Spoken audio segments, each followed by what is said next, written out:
Part 1. A man wants to find out about a language course. Listen to the conversation between the man and the woman and answer the questions. First, you have some time to look at questions 1 to 4.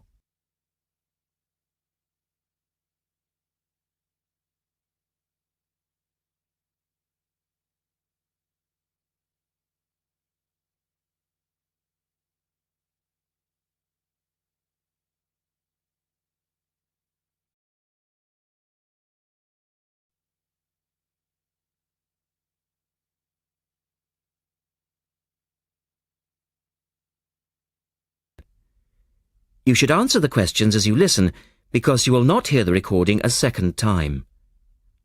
Listen carefully and answer questions 1 to 4.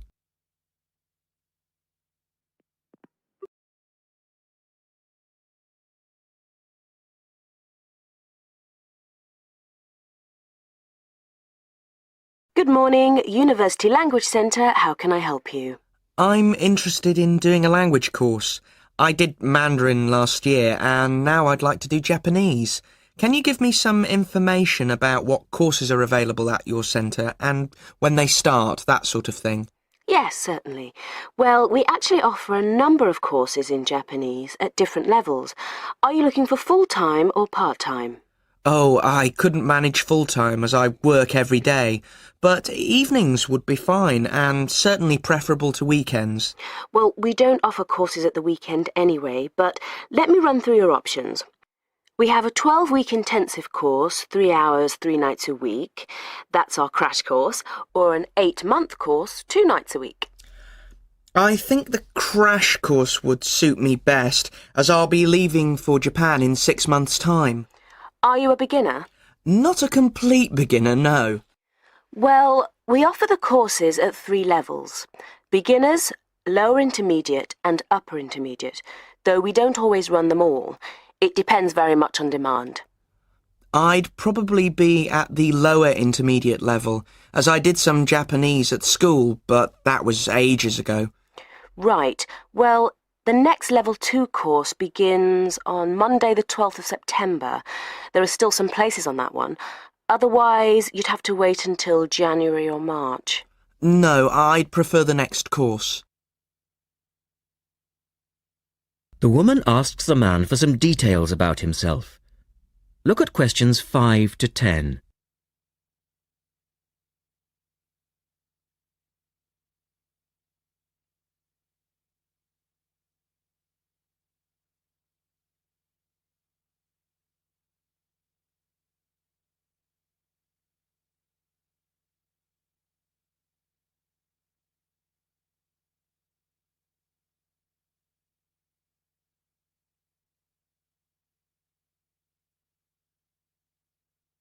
Now listen to their conversation and complete the form. Right. Can I get some details from you then, so I can send you some information? Sure. What's your name? A family name first. Haggerty, Richard. Hagarty? No, Hagerty. Oh, okay. And your address, Richard? Well, perhaps you could email it to me. Right. What's your email address? It's Ricky45, that's one word, RICKY45, at hotmail.com. And I just need some other information for our statistics. This helps us offer the best possible courses and draw up a profile of our students. Fine. What's your date of birth? I was born on the 29th of February, 1980. 1980? So you're a leap year baby. That's unusual. Yes, it is. And just 1 or 2 other questions for our market research, if you don't mind. No, that's fine. What are your main reasons for studying Japanese? Business, travel, or general interest? My company's sending me to Japan for 2 years. All right, I'll put down business. And do you have any specific needs?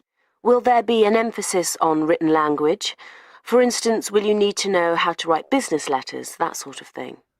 No, but I will need to be able to communicate with people on a day-to-day basis. OK, so I'll put down conversation. Yes, because I already know something about the writing system at an elementary level, and I don't anticipate having to read too much. You said you'd studied some Japanese. Where did you study? 3 years at school, then I gave it up, so I've forgotten a fair bit. You know how it is with languages if you don't have the chance to use them. Yes, but I'm sure it will all come back to you once you get going again. Now, once we receive your enrolment form, we'll contact you.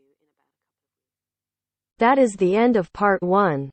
You now have half a minute to check your answers.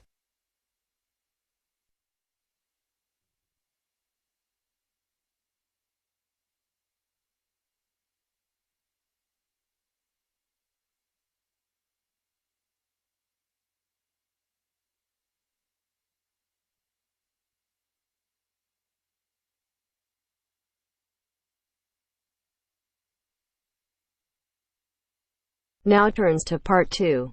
Part 2. You will hear a reporter talking on the radio about an artist's exhibition. Look at questions 11 to 18.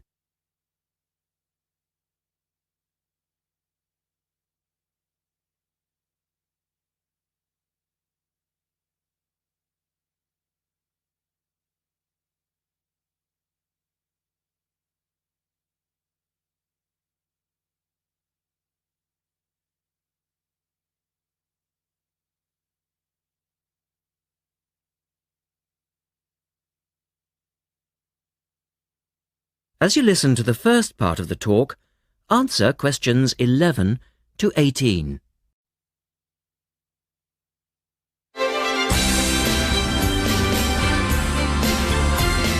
And now for some information on local events and activities. A couple of announcements for art lovers and budding artists alike. First, a new collection of artwork is going on show to the public next month in the form of an artist's exhibition. The exhibition will include many different types of art, over 100 different pieces by 58 artists from the local area. It's being held at the Royal Museum, which, for those of you who are unfamiliar with the area, is located opposite the library in West Street, right on the corner. The actual address is number 1 Queen's Park Road. It isn't difficult to find. The exhibition will run for 9 weeks and will begin on the 6th of October and continue until the 10th of December. So there's plenty of time for you to go along and have a look, and I'm sure that will be worth doing. What will you see there? Well, amongst the items on display will be some exciting pieces of modern jewellery, furniture, ceramics, metalwork and sculpture. To give you some examples, local artist Kate Main will be there to discuss her collection of pots and bowls that she has made to resemble garden vegetables. They're the sort of thing that would brighten up any dining table and range from things like yellow cabbage-shaped bowls to round tomato-shaped teapots. Prize winner Cynthia Corse will also be there to talk about her silver jewellery, all of which she produced using ideas from the rural setting of her country home. Some of her rings are quite extraordinary and have beautiful coloured stones in them. Or, if you prefer sculpture, there's plenty of that too. Take, for example, Susan Cupp's sculpture of 25 pairs of white paper shoes. It sounds easy, but believe me, it looks incredible. All of these items, along with many others, will be on sale throughout the exhibition period. As part of the exhibition, there will be a series of demonstrations called Face to Face, which will take place every Sunday afternoon during the exhibition, and these will provide an opportunity for you to meet the artists.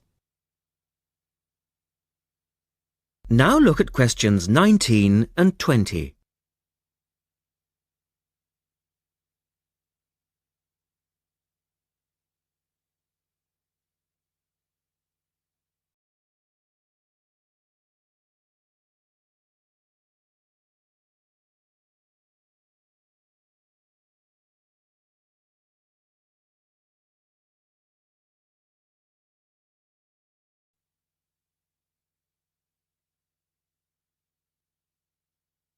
As the talk continues, answer questions 19 and 20. The second set of activities are for those who would prefer to indulge in some artwork themselves. The Artists' Conservatory are holding a series of courses over the autumn period. The courses cover all media and include subjects such as Chinese brush painting, pencil drawing and silk painting. All the tutors are experienced artists. Course sizes are kept to a minimum of 15, and there will be plenty of individual assistance. All the sessions offer excellent value for money and the opportunity to relax in a delightful rural setting. Fees are very reasonable and include the use of an excellent studio and access to the art shop, which you will find sells everything from paper to CDs. And they also include the provision of all materials. For more information on dates, cost and availability, you should get in touch with the programme coordinator on 4592 839 584 or go direct to the website, which you will find is... That is the end of part 2. You now have half a minute to check your answers.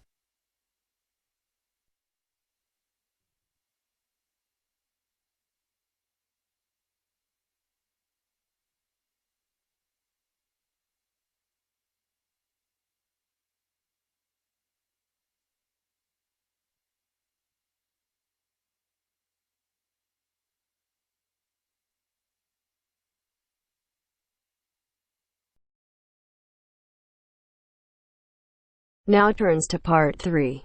Part 3. You are going to hear a conversation between Anne and Marcia.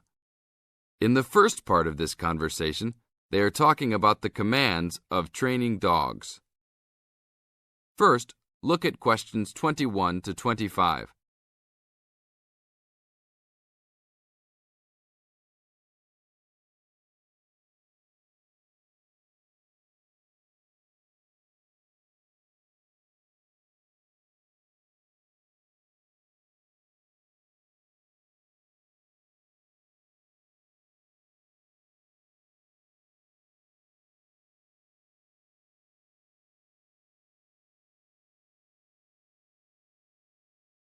Now listen to the first part of the conversation and answer questions 21 to 25.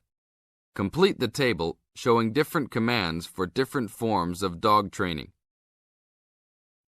So that research paper we have to do next, the one about how are different styles of training dogs, how do you think you'll approach writing it? You know, I've been thinking about it. I feel that the best way to write it is to divide the paper into 2 main parts. In the first part, we'd be analysing some examples of each style of training dogs. Right, what the styles are. After that we can talk about how each style can be used so that the dogs learn something different from each one. Indeed. Maybe we could draw a chart and compare examples of each style of training, one at a time. So the different kinds of training would be simple obedience training. There you would have things like teaching them to sit, stay in one place and so on. Right. So included in here would be simple audio commands like speak. Yes, basic commands are just spoken words, aren't they? And then there would be the more guard-oriented training, where the dogs are trained to know a specific place well. Patrolling and barking are probably the best examples, because most people have seen them in many places, especially in homes. And this would lead us to the attack dog training, which is physical as well as spoken, training the dog to knock someone down, and even biting if they have to. Right, so there's another category as well, sniffing dogs, which make up the searching category. I've read that in the UK, every major airport and government building has these dogs to search for all kinds of dangerous items. In the second part of the conversation, Anne and Marcia talk about all kinds of training and what kind of dogs they are suitable to. Look at questions 26 to 30.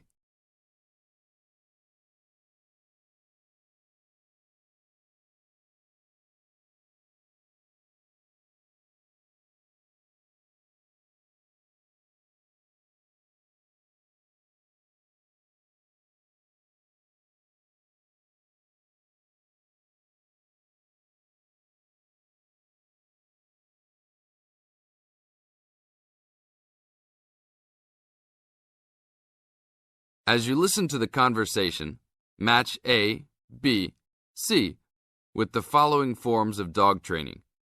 One has been done as an example for you. Listen carefully and answer questions 26 to 30. I can believe that. Well, we have a good list to build on. We're finally getting started now, so let's try to figure out when each type of dog training should be used. I guess we can start by trying to figure out the best situation for each type of dog training. What do you mean? What I mean is whether each type of training should be used with different kinds of dogs. We could use basic obedience training, for example, and ask whether it's more useful for a small dog, a medium-sized dog, and so on. In this case, I'd say obedience training is best with small dogs, because they tend to get excited easily, and this will help keep them out of trouble. Okay, that makes sense. Then let's look at physical training. Even though some people think it's ideal for every breed of dog, I think it's better suited to the larger kinds. Small dogs usually just aren't smart enough to understand the physical commands, and they can even get hurt from them. The specialised sniffing training is the same. I think they're better with the more intelligent breeds of dogs, and they're hardly ever useful with really small dogs. Attack training, however, can be useful for every kind of large dog, as long as the dog is treated well and given a lot of care and attention. All right, and what about guard training? Barking is an ideal way for small dogs to guard a home. I know they aren't big enough to stop a person, but making some noise is often all a dog needs to do. Other kinds of guard training like biting, though, are different. I'd always plan to teach those to a smart dog, give them a chance to use their brains and defend their homes. I'd have to agree. Trainers often just teach large dogs to bark at a person when they think something isn't right. But if they know how to use physical skills in a bad situation, they could save their owner's life someday. Yes, I suppose that different people would have different needs for their pets. Right, and different trainers would recommend different methods for different breeds. That is the end of part 3. You now have half a minute to check your answers.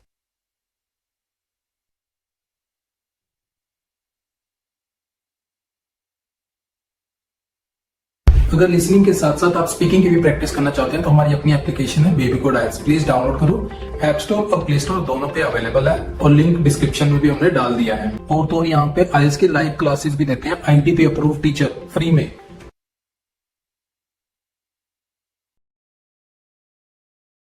Now turns to part 4. Part 4. You will hear a talk from a member of the Conservation Society talking about green cleaning.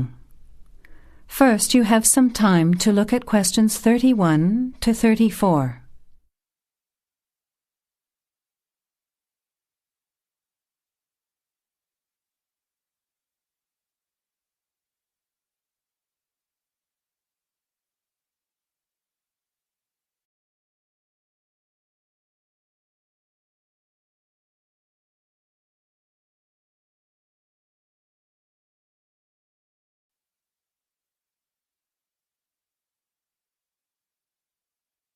Now, listen carefully to the talk and answer questions 31 to 34. Good morning, everyone. It's a pleasure to be here as a representative of the Conservation Society to talk to you about green cleaning. In other words, about ways you can help to save the environment at the same time as saving money. I'll start with saving money, as we're all interested in that, especially students who are living on a tight budget. Probably none of you has sat down and calculated how much you spend on cleaning products each year, everything from dishwashing detergent, window cleaners and so on, through to shampoos and conditioners for your hair, and then those disasters, products to get stains out of carpets or to rescue burnt saucepans. I can see some nods of agreement. Even if you don't spend a lot of time on housework, you'd end up spending quite a lot of money over a period of time, wouldn't you? We can save money on products and also use products which are cheap, biodegradable and harmless to the environment. These I will call green products. Unfortunately, most cleaning products on sale commercially are none of these, and many of our waterways and oceans are polluted with bleach, dioxins, phosphates and artificial colourings and perfumes.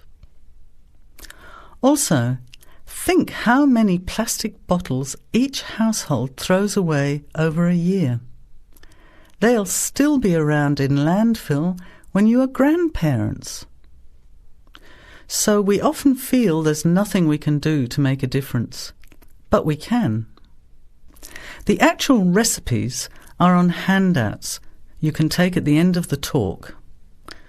The sorts of ingredients I'm referring to are things like bicarbonate of soda, eucalyptus oil, ammonia, vinegar, lemons, pure soap.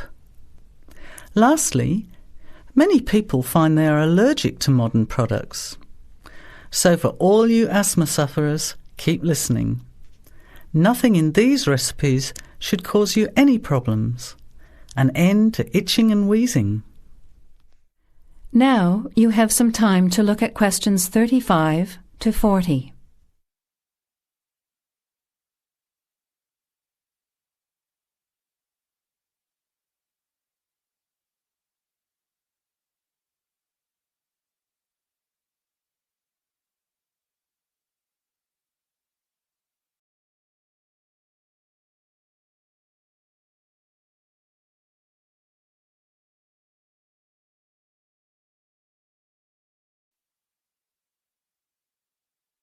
Now listen and answer questions 35 to 40. So, let's start with spills and stains. Soda water is wonderful as an immediate stain remover. Mop up the excess spill. Don't rub, but apply soda water immediately. It's great for tea, coffee, wine, beer and milk. As is salt or bicarbonate of soda, which will absorb the stain.